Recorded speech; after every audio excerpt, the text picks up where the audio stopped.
अस्सलाम वालेकुम। My name is Azmatullah Khan from MSc for roll number 2। हमारे पार्ट में जो पहला सवाल दिया गया है यानी इसको जो प्रेजेंट करना है वो ये है। इसका स्टेटमेंट ये है कि let the random variable z have the standard normal distribution find.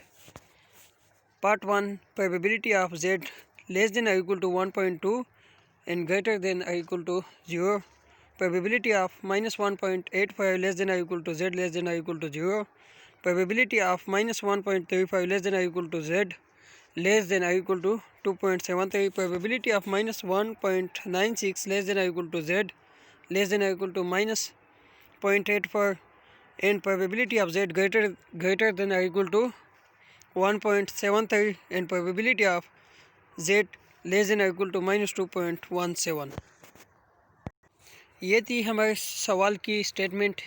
इसका तर्जुमा और इसकी एक्सप्लेनेशन कुछ यूँ है कि let the random variable z have the standard normal distribution, के z रैंडम वेरिएबल है और वो इसमें यह खसूसियत है कि यह स्टैंडर्ड नॉर्मल डिस्ट्रीब्यूशन है। यह जो बात काबिल ज़िक्र है वो यह है कि स्टैंडर्ड नॉर्मल डिस्ट्रीब्यूशन क्या चीज़ है। हम इस पर बात करेंगे कि स्टैंडर्ड नॉर्मल डिस्ट्रीब्यूशन क्या होता है। तो यह स्टैंडर्ड नॉर्मल डिस्ट्रीब्यूशन डिफाइन किया गया है कि standard normal distribution is a normal distribution with a mean of 0 and standard deviation of 1। यानी स्टैंडर्ड नॉर्मल डिस्ट्रीब्यूशन की एक स्टैंडर्ड किस्म है जिसमें मीन हमेशा के लिए वो 0 होता है और स्टैंडर्ड डिविएशन जो होता है यानी सिग्मा जो होता है वो हमेशा के लिए 1 होता है। तो इस किस्म के डिस्ट्रीब्यूशन को हम स्टैंडर्ड डिस्ट्रीब्यूशन कहते हैं। इसका शक्ल कुछ इस तरह है जो यानी बेल शेप होता है, यानी दरमियान में जो पॉइंट होता है वो 0 होता है, मीन होता है हमेशा के लिए, और इसका जो डिविएशन होता है हमेशा के लिए वो 1 होता है। अब हम आते हैं क्वेश्चन की तरफ कि इसको किस तरह हल करना है स्टैंडर्ड डिविएशन के सवाल को। यानी प्रोबेबिलिटी जब हम स्टैंडर्ड डिविएशन का मालूम करते हैं तो वो किस तरह मालूम किया जाता है। तो इसके लिए हम पहले पार्ट को थोड़ा तफसीलन बयान करते हैं, इसके बाद हम इसको टच देंगे। पार्ट नंबर 1, पहले सवाल में हमें जो गिवन है वो स्टैंडर्ड नॉर्मल डिस्ट्रीब्यूशन है। रिक्वायर्ड जो है वो 1 से 6 तक जो पार्ट से गिवन है जो बताया गया है वो हमसे रिक्वायर्ड है। प्रोसीजर जो है यानी जो तरीका है इस सवाल को हल करने का वो ये है कि पहले इस सवाल में जो अहम चीज़ है वो ग्राफ है, यानी ग्राफिकली जो रिप्रेजेंटेशन है उसका वो है। तो जो प्रोबेबिलिटी हमसे मांगा गया है 0 से 1.2 तक, तो इसका मतलब क्या है ग्राफिकली। तो इसका मतलब ये है कि यानी जो बेल शेप है इसमें 0 से 1.2 तक जो एरिया अंडर द कर्व आता है इसका मतलब यानी वो प्रोबेबिलिटी और इस एरिया का मतलब एक जैसा होता है। यानी जब हम इस प्रोबेबिलिटी को मालूम करते हैं तो इसका मतलब यह होता है कि हम दरअसल वो एरिया मालूम करते। तो इसका मतलब यह हुआ कि हम दरअसल हमें मालूम जो चीज़ है वो हमने समझा दिया ग्राफिकली। इसके बाद उसके मालूम करने का तरीका यह है कि पहले हम उसको इसके लिए हमारे पास एक टेबल है। दूसरी जो अहम चीज़ जो है यानी standard normal distribution probability of standard normal distribution मालूम करने का जो बुनियादी तरीका है वो टेबल है जो हमारे पास अगले पेज पर दिया गया है। यानी इस टेबल को हम इस्तेमाल में लाकर यानी इस टेबल में वैल्यू को z की वैल्यू को हम देखकर जो रिक्वायर्ड वैल्यू होता है प्रोबेबिलिटी होता है इसको बआसानी मालूम कर सकते हैं। चलो चलते हैं सवाल की तरफ कि किस तरह ये वैल्यू हम स्प्लिट अप करते हैं और इस टेबल को किस तरह हम इस्तेमाल करते हैं। तो पहले पार्ट के मुताबिक 1.20 हमारे पास है, तो हम 1.20 को इस तरह स्प्लिट अप करते हैं कि इसको एक बड़े पार्ट यानी 1.2 और एक दूसरे को 0.0 में स्प्लिट अप करते हैं, यानी जिस तरह ये समेशन की तरफ दिखाया गया है। तो पहले हम 1.2 यानी जो बड़ा पार्ट है उसको हम कॉलम में देखते हैं, कॉलम में सेलेक्ट करते हैं, और जो छोटा पार्ट होता है वो उसको हम रो में सेलेक्ट करते हैं। और इसका जो मैचिंग वैल्यू होता है यानी जो ये आपस में जिस जगह पर ग्रास करते हैं इसको हम उसका रिक्वायर्ड वैल्यू तस्वीर किया जाता है। यानी इस टेबल से हम देखते हैं इस टेबल का इस्तेमाल कुछ इस तरह है कि जो ऊपर से जो वैल्यू है यानी 1.2 से और 0.00 से जो आपस में क्रॉस करते हैं तो इस वैल्यू को हम प्रोबेबिलिटी तस्वर करते हैं। यानी ये वैल्यू जो है 0.3849 जो वैल्यू है वो हमारे पास जो रिक्वायर्ड प्रोबेबिलिटी है वो होगा।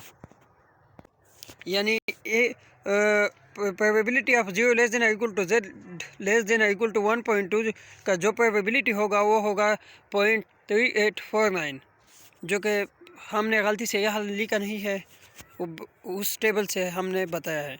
इसके बाद सेकंड पार्ट जो है वो है कि probability of -1.85 less than equal to z less than equal to 0, यानी हमें प्रोबेबिलिटी मालूम करना है z से -1.85 तक, 0 से लेकर -1.85 जो कि शक्ल से दिखाया गया है। इसके बाद यहाँ ये बताया गया है कि normal distribution is a symmetrical about mean, यानी ये जो मेन पॉइंट है यानी औसत पॉइंट है उस पर वो सिमेट्रिकल है, यानी जितना एरिया वो एक साइड पर देता है उतना दूसरे साइड पर भी देता है। तो इसीलिए हम चूँकि टेबल में हमारे पास सिर्फ पॉजिटिव वैल्यू है, नेगेटिव नहीं है, इसलिए हम उसको नेगेटिव के बजाय पॉजिटिव भी ले सकते हैं, इससे कोई फ़र्क नहीं पड़ता। सिमेट्रिकल का मतलब भी यही है। तो इसीलिए हम उसको 0 से -1.85 के बजाय 0 से 1.85 तक मालूम करते हैं, जिसका तरीका वही है कि इसको हम स्प्लिट अप करते हैं एक बड़े हिस्से में यानी 1.8 में और दूसरे छोटे हिस्से में 0.05 में। तो 1.8 को हम कॉलम में चेक करते हैं और 0.05 को में, जिसका मैचिंग वैल्यू यानी जो आपस में मिलते हैं, आपस में ये दो कॉलम और उस वैल्यू को उसका प्रोबेबिलिटी कहते हैं, यानी वो वैल्यू है 0.4678। इसके बाद थर्ड पार्ट जो है उसका प्रोबेबिलिटी, वो भी प्रोबेबिलिटी हमसे मांगा गया है और वो है -1.35 से 2.73 तक जो प्रोबेबिलिटी है, यानी शक्ल से दिखाया गया है -1.35 से 2.73 तक। तो इसको हम आसान तरीका उसका यह है कि हम उसको दो हिस्सों में तकसीम करते हैं। नॉर्मल डिस्ट्रीब्यूशन में जो स्टैंडर्ड नॉर्मल डिस्ट्रीब्यूशन में जो अहम बात है वो ये है कि हम इसमें 0 मुश्तमिल करते हैं, यानी इसमें जो पैमाइश हम करते हैं वो 0 से हम करते हैं। तो इसीलिए हम इसको इस तरह स्प्लिट अप करते हैं कि एक पार्ट हम -1.35 से 0 तक लेते हैं और दूसरा 0 से 2.73 तक लेते हैं। तो इस दोनों को हम मालूम करते हैं और इसके बाद उन दोनों का हम समेशन करते हैं। तो चलो चलते हैं समेशन की तरफ। यानी दूसरे स्टेप में जो दिखाया गया है वो ये है कि probability of -1.35 less than equal to z less than equal to 0 plus probability of 0 less than equal to z less than equal to 2.73। इसके बाद हम प्योर वही तरीका माइनस वाले पॉजिटिव में तब्दील कर देते हैं, यानी सिमेट्रिकल वाला बात इस्तेमाल कर देते हैं। इसके बाद वो टेबल में वैल्यू हम देखते हैं, तो probability of z 0 less than equal to z less than equal to 1.35 का जो प्रोबेबिलिटी आएगा वही आएगा कि 0.4115 प्लस की जगह प्लस और प्रोबेबिलिटी जो दूसरा आएगा वो आएगा कि 0.4968। जब टोटल इन दोनों को दो प्रोबेबिलिटी को हम जमा करेंगे यानी ए से बी तक और बी से सी तक, तो इससे आएगा कि 0.9083। और इसको जब हम परसेंटेज में तब्दील करेंगे तो वो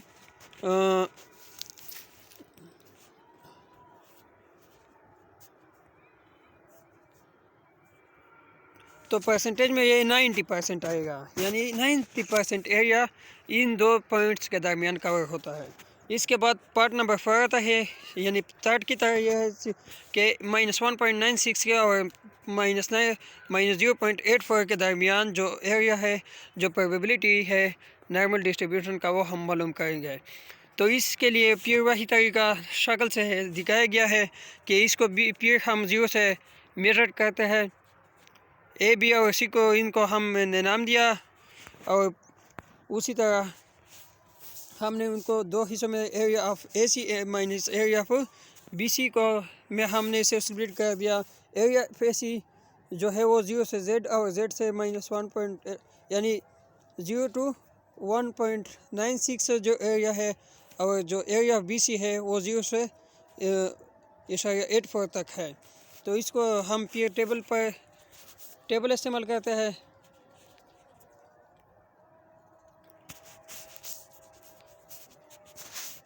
इसमें हम पीरियड टेबल इस्तेमाल कर देते हैं और टेबल के ज़रिए हम वैल्यू मालूम कर देते हैं और वो जमा करते हैं। इसके बाद वो प्रोबेबिलिटी मालूम हो जाएगा। इसके बाद जो अगला प्रोबेबिलिटी का क्वेश्चन है वो यह है कि probability of Z less then और इक्वल टू 1.73, यानी Z जब 1.73 से बड़ा होगा या इसके बराबर होगा, इस वक्त प्रोबेबिलिटी कितना होगा। तो इसके लिए हमने ग्राफ बनाया गया है कि 1.73 से जो शेडेड एरिया है इसका प्रोबेबिलिटी हमने मालूम करना है। तो इसके लिए इसमें इन्फिनिटी शामिल होता है और इन्फिनिटी चूँकि ग्राफ में नहीं है, इसीलिए हमें मालूम है कि टोटल जो एरिया है वो 1 है। तो आधा साइड का जो एरिया होगा वो 0.5 होगा, आधा साइड का जो एरिया होगा वो 0.5 होगा और दूसरा हम टेबल के ज़रिए मालूम करेंगे। तो टोटल प्रोबेबिलिटी जो होगा वो ये आएगा। इसके बाद क्वेश्चन नंबर 6 भी उसी तरह है कि प्रोबेबिलिटी ऑफ माई Z less than equal to -2, यानी ग्राफ से दिखाया गया है। तो इसके लिए इसमें इन्फिनिटी शामिल होता है।